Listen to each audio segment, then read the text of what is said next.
Now, poor Mrs. O'Reilly, she went to the cemetery in South Dublin, and she couldn't find her husband's grave. She looked all round her husband's grave and she couldn't find it. So she goes into the office and she said, "Can you tell me where my husband Michael's grave is?"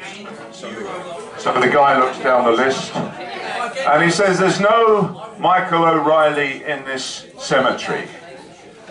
He said, "We've got a Maggie O'Reilly." She said, "That's him. Everything was in my name." And then, of course, when she found the grave, the inscription on it was interesting. And it's interesting how if you say a certain word in a sentence, it has a different meaning. And on the gravestone it said, "To my dear husband, may he rest in peace until we meet again." Think about it. It's funny, isn't it? Now, you remember that program Stars in Their Eyes? Do you remember it with Matthew Kelly? Stars in Their Eyes, and all the contestants, they've all got a sob story, haven't they? And if they haven't got one, they make one up, just to get the sympathy of the audience. So this young Simon, a guy called Simon, comes on, and Matthew says to him, "Now, Simon, I believe you've got a story. It's a miracle you're here today, isn't it?" He says, "Yes, it is, Matthew." He says, "Will you tell the audience your story?" And here's the story. He says, "Well, a couple of years ago," he said, "I had a dreadful road accident. I was driving in the car with my mother and my auntie and my uncle in the back. We hit a lorry. They all died, sadly." All the audience goes, "Ah." And he says, "I lost my legs." Ah. But he said the surgeon was very clever. He did a very long operation on me, and he grafted my uncle's legs onto me, and he said, "I can stand here today before you." And the audience clapped, and everyone was full of raptures. So Matthew says, "Simon, that's a wonderful and heart-rending story." He says, "Who are you going to be for us tonight when you go through the arch? Who are you going to return as?" And he said, "Matthew, tonight I would like to be Simon and half uncle."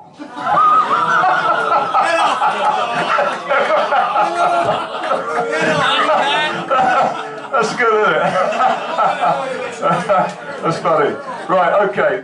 Let's sing, if this mic will do anything. Hard-Hearted Hannah. Simon and half uncle.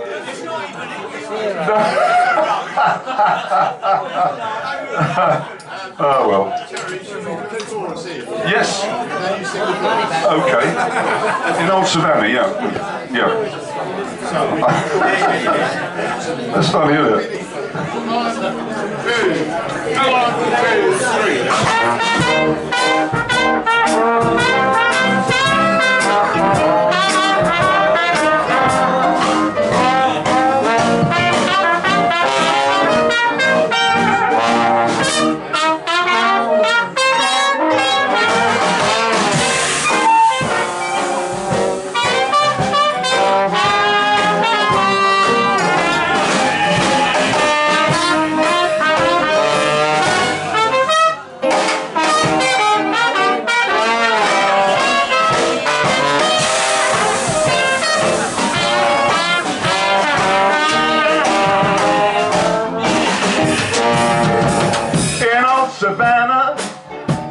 Savannah, the weather there is nice and warm. The climate's of a southern brand. But here's what I don't understand. They got a girl there, a pretty girl there. She's colder than an Arctic storm. She's got a heart made out of stone. Even the icemen leave her alone. They call her Hard-Hearted Hannah, the vamp of Savannah. Whoa, she's the meanest girl in town. Now, well, leather is tough, but Hannah's heart is tougher. She's a girl who likes to see men suffer, to tease them and thrill them, to torture and kill them. It's her delight, they say. Now an evening spent with Hannah in an easy chair is like walking through Alaska in your underwear. Oh, Hard-Hearted Hannah, Savannah, GA.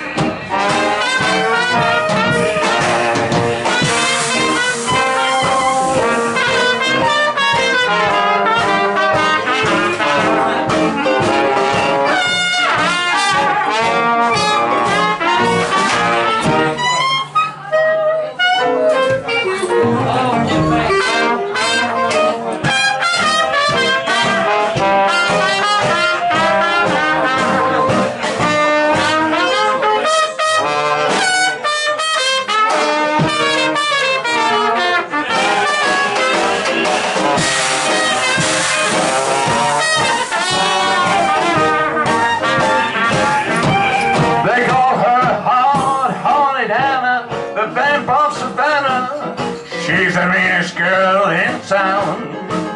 Now you talk about your cool refrigerated mamas. Brother, she's a polar bear's pajamas. To tease them and thrill them, to torture and kill them. That's her delight, they say. I saw her on the seashore with a great big pan. There was Hannah pouring water on a drowning man. Yeah, hard-hearted Hannah, the vampire Savannah, DA. Oh, yeah, she's hard-hearted Hannah, the vampire Savannah, GA. She's as sweet as sour milk, folks. Sour milk. Thank you very much. Thank you. Thank you. Now, let me tell you a little fact about Sigmund Freud. Do you remember the great philosopher? Sigmund Freud, apparently, I'm told, he was very well endowed. But I think it's a fallacy. Right. I think I'll go and get my coat now. Thank you very much. Thank you, gentlemen.